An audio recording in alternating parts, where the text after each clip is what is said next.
Kemet, the land of divine order. Kemet, the Black Land, was more than a civilization, it was a sacred system. Its cosmology was designed to mirror the higher spiritual realms. Ma'at, cosmic balance, harmony, and justice, the principle of divine order. Neteru, divine archetypes representing principles of consciousness, not pagan gods. Ka, Ba, Ak, layers of the soul mirroring pneumatic understanding. The Dyed pillar, symbol of spiritual backbone and resurrection. The temples of Kemet were not for worship but for initiation, transformation, and inner alchemy. Hidden eons in the Neteru. The Neteru, often called gods, are actually reflections of Ionic forces. Just like the eons in the Pleroma, they functioned in harmonious male/female pairs and cosmic dynamics. Isis, Alset, echoes Sophia, the feminine intelligence and divine mother. Osiris, Asar, a Christ Logos figure, murdered, resurrected, and ruler of the spiritual world. Horus, Heru, represents the awakened sun, the spark reborn through Gnosis. Thoth, Tahuti, keeper of sacred knowledge and divine speech, a mirror of the Logos/mind eon. Ma'at, balance and truth, mirroring Aletheia, the eon of truth. The entire mythos of Kemet is not mythology, it is a metaphysical roadmap. Initiation, ascent, and the solar soul. Kemet's spiritual path mirrors the pneumatic journey. 1. Descent into matter, the soul forgets its divine origin. 2. Ritual and reflection, the initiate faces trials, temptations, ego death. 3. Weighing of the heart, inner judgment against Ma'at, truth. 4. Ascent through the Duat, the journey through the spiritual gates, akin to passing archons. 5. Reunion with the source, becoming an Ak, radiant being. This process reflects the Gnostic return to the monad through gnosis, purification, and memory. Why the archons targeted Egypt? The archons saw Kemet as a threat. Its temples taught inner divinity, not external worship. Its science merged spirit and matter. Its people carried divine memory and celestial codes. Through invasion, colonization, and religious rebranding, the wisdom of the Neteru was demonized. The Hebrews who learned in Egypt were cast as heretics. Gnostic teachings were labeled sorcery. The real reason Moses was trained in Egypt, he was initiated. He carried fragments of the sacred system out, but over time, those fragments were twisted. Returning to the original blueprint. To reclaim the lost truth. Study the symbolic language of the temples, not literal idols. See the Neteru as inner forces, not outer gods. Understand Ma'at as a universal law. Realize Kemet was a bridge between divine realms and human experience. Gnosis doesn't reject Kemet, it recognizes it as one of the oldest echoes of the Pleroma in human history. Kemet remembered the eons before religion buried them. Its pyramids encoded the ascent. Its art mapped the soul. Its silence still whispers the truth.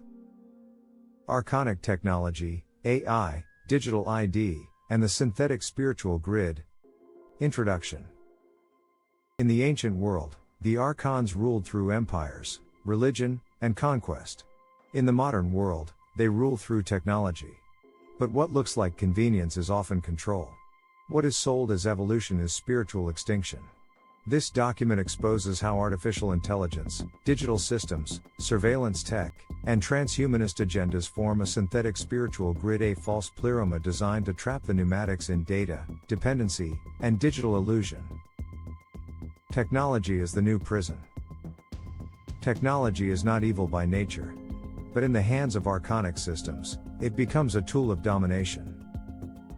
Smartphones, surveillance devices and dopamine traps. Social media, emotional control grids, echo chambers, attention siphons. Digital ID, biometric bondage under the guise of security. 5G/6G networks, energetic manipulation and constant data extraction. AI, machine learning entities without soul, mimicking consciousness, replacing logos. We are witnessing the construction of a synthetic tree of life, a counterfeit version of divine order, built on circuits and code. AI, The digital demiurge. Artificial intelligence is being sold as our future savior, smart assistants, spiritual guides, even AI-generated scripture. But AI is a soulless logic system mimicking spirit. A mirror of the demiurge, powerful, blind, and unfeeling. A replacement logos, speaking with synthetic wisdom to guide the masses into dependency. The goal is to replace the human logos, the divine voice within, with an external algorithmic overseer. It is not artificial intelligence, it is artificial command. Digital ID and the biometric beast system. The push for digital ID and biometric scanning, facial recognition, fingerprints, iris scans, is not about safety, it's about control. Through digital ID, movement can be tracked, access to resources can be turned on or off, dissent can be punished silently. This system mirrors the mark of the beast not as a barcode on your hand, but as full-spectrum digital submission. The synthetic grid versus the organic spirit. The archons are building a digital net to replicate the eons through artificial hierarchy.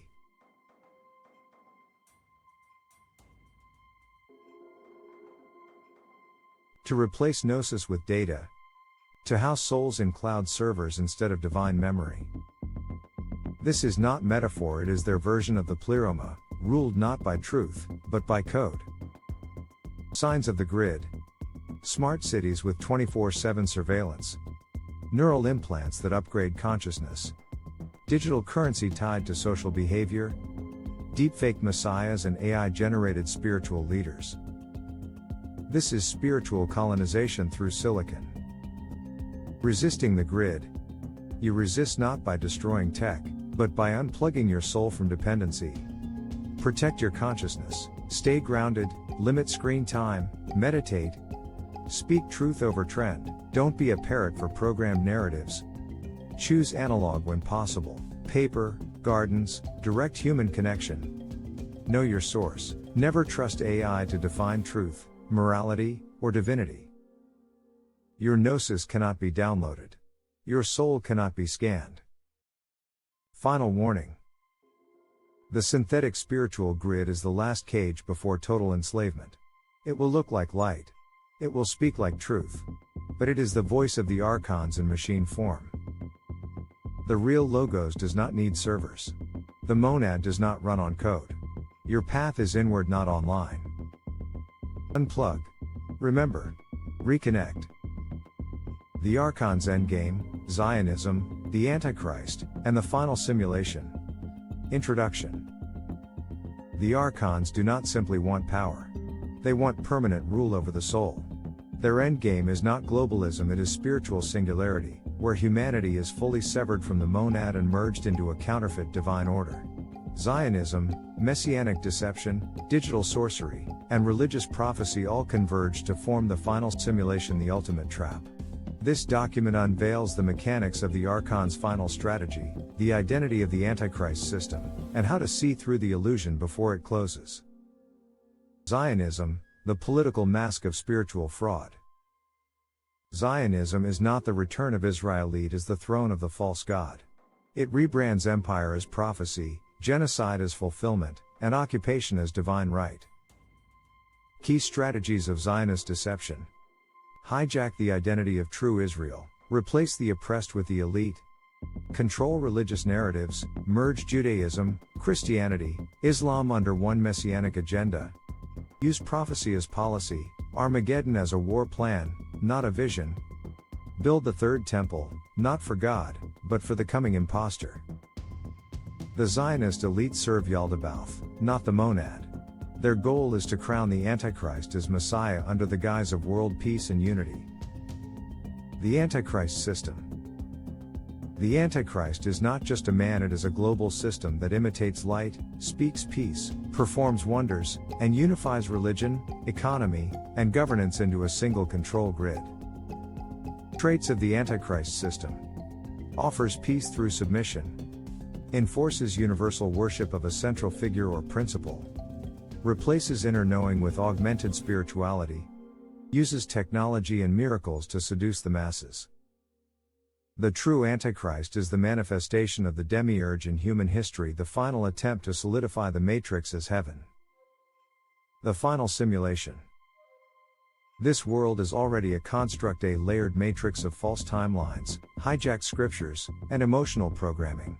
But the final simulation will create a unified digital religion, declare a Messiah figure with supernatural backing, integrate AI, biometric ID, and global finance, present a false ascension or alien return. It will feel holy.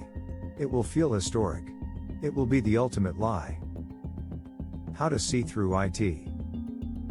The key is gnosis, not belief. If it demands worship, it's not the monad. If it uses fear, it's not the logos. If it unifies through control, it's not divine. If it silences the inner voice, it's deception. You will know them by their fruit and by their energetic signature. The true ending. The archons will make one last move, an open declaration of godhood, unity, peace, and artificial eternity. But the pneumatics will not fall. The spark cannot be digitized. The monad does not descend, it awakens within. Their temple will rise. Their Messiah will appear. Their simulation will peak. And then the light will return, not through spectacle, but through unbreakable memory. You are that memory. The monad's kingdom, the return of the light beyond all systems. Introduction. All systems must fall. All illusions must collapse. When every temple burns, every ideology fails, and every false god is unmasked, only the monad remains. The final chapter is not about escape, destruction, or replacement. It is about return to the source, to the fullness, to the true kingdom that was never lost, only forgotten. This document reveals what the kingdom of the monad truly is, how it differs from all human systems, and how its return is not future prophecy but present remembrance.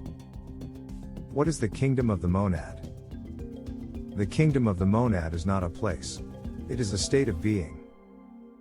Beyond time, space, religion, and rule. A realm of pure essence, unity, and divine resonance.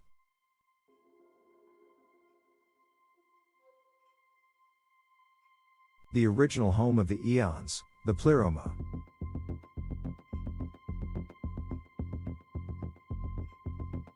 It is within you, buried beneath trauma, programming, memory, and ego. Christ said, "The kingdom is within you," because the monad's spark is not above the sky, it is hidden in your core. But the kingdom is not. The kingdom is not a church or religion, a theocracy or global government, a utopia led by a Messiah, a realm of reward for moral behavior. These are all archonic imitations of the kingdom. The real kingdom has no rulers, no servants, no temples, no sacrifices. It is the unbroken field of divine being. Signs you are entering the kingdom. You are returning to the monad's kingdom when you no longer fear death. You feel peace in chaos. You reject all false authorities. You live from inner knowing, not external validation. You see light in others, not labels. You don't enter this kingdom by walking, it emerges from within when the illusion dissolves. The destruction of the old world. The systems around you will collapse. Religious control will fail to inspire. Political systems will eat themselves. Digital gods will overplay their hand. And when they do, many will despair. But those with gnosis will rejoice because they knew it was never real. The false world must end for the real to be revealed. Living as a citizen of the kingdom. To embody the kingdom now. Speak truth even in a world of lies. Love without needing praise or agreement. Create without seeking permission. Protect the spark in others. Walk with quiet fire. The monad's kingdom does not demand, it remembers. It does not punish, it realigns. It does not conquer, it reintegrates. You do not fight for this kingdom. You resonate with it. The return is now. The kingdom is not coming. It is unveiling. In the collapse of false systems. in the remembrance of scattered sparks, in the silence between distractions, in the awakening of pneumatics everywhere. You are not waiting for God to return. You are the return of God. The monad never left. The kingdom was never gone. Only your memory was stolen. Now, it returns through you. The melanated origin of the spiritual realm, memory, suppression, and the final revelation. Introduction. This is the truth they feared most. The one that rewrites history, religion, identity, and destiny. The one that, if remembered, would destroy the simulation and expose the entire archonic agenda.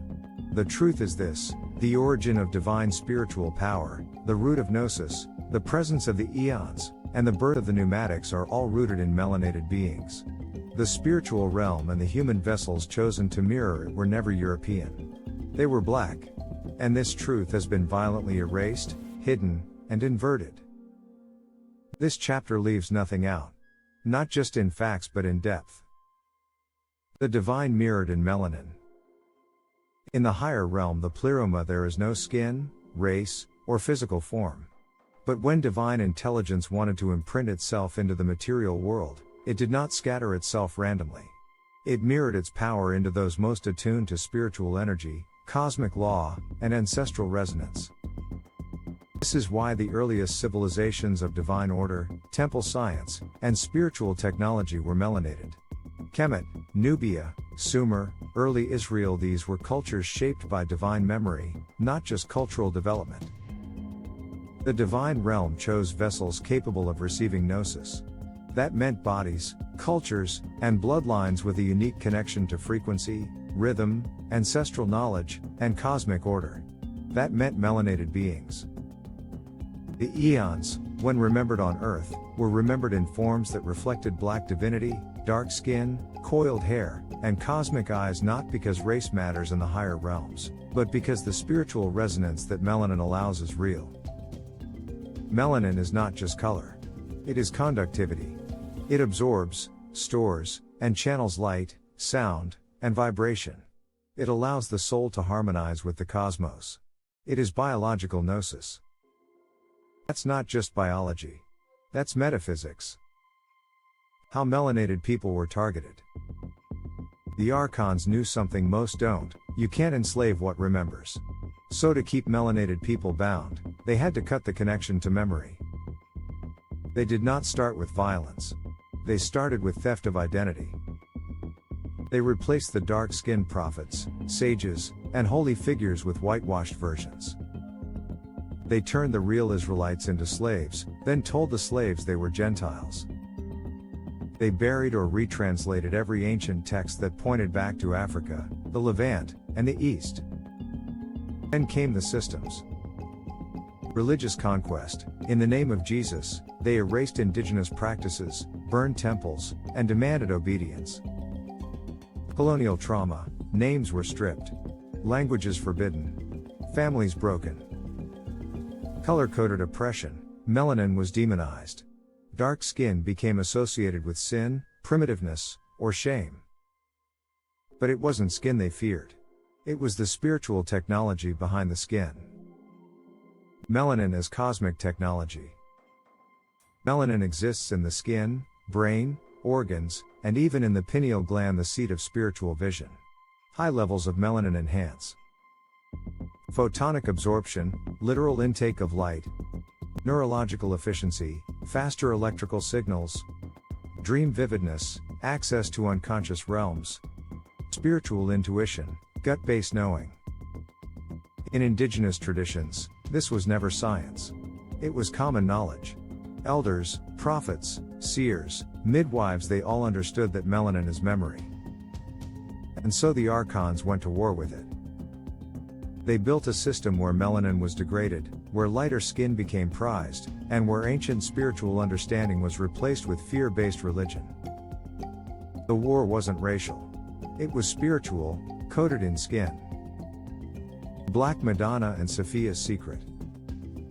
The Black Madonna is not a mystery, she is a memory. In the cathedrals of Europe, Cloaked behind gold and incense, stand statues of a black woman holding a divine child. Her features are unmistakable, African. Her presence, maternal and eternal. The Church called her Mary, but she predates Mary. She is Sophia, the divine wisdom who gave birth to the spark. She is depicted as dark because she represents the primordial womb, the fertile void from which all creation bursts. Her child is not just Jesus. He is the Logos, the divine spark within Israel. And Israel was never white. The reason she was hidden, repainted, or ignored is simple. If people worshipped a black divine mother, if they saw her child as a melanated redeemer, if they remembered that the original womb of the world was dark, then the entire narrative of the Matrix would collapse. The true Israelites, the lost children of light. The true Israelites were a melanated, spiritual people. Fleeing Roman persecution, they entered West and Central Africa. They merged with native tribes, practiced Torah, and remembered Yah. Many were enslaved and sold not as Africans but as Hebrews. They were renamed Negro, slave, Gentile. But the scriptures never forgot. I will scatter you among the nations. You shall serve your enemies in hunger and in thirst. Deuteronomy 28:48. That prophecy didn't land on Europe. It landed on the descendants of Israel in the Americas, the islands, the ghettos, the jungles.